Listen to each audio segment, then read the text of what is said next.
আশুলিয়ায় দীর্ঘ ১৬ বছর ধরে প্রতি মাসে বিল দিয়েও চুলায় গ্যাস না পাওয়ার অভিযোগে গ্যাসের দাবিতে বিক্ষোভ মিছিল ও মানববন্ধন করেছেন এলাকাবাসী। রোববার সকালে আশুলিয়ার নবীনগর চন্দ্রা মহাসড়কের পাশে এই মানববন্ধন করেন তারা।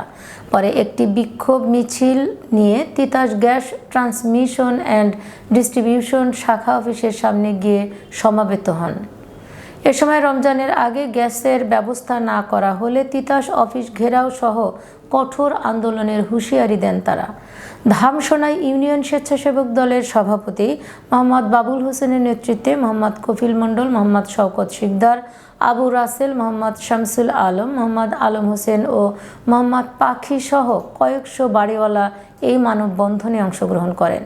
সবশেষে তিতাস কর্তৃপক্ষের কাছে এলাকার বাড়িওয়ালাদের স্বাক্ষরিত একটি স্মারকলিপি জমা দেওয়া হয়। আমরা তার কিন্তু শান্তি পাবেন না, আমরা আপনাদেরকে শান্তি দিব না।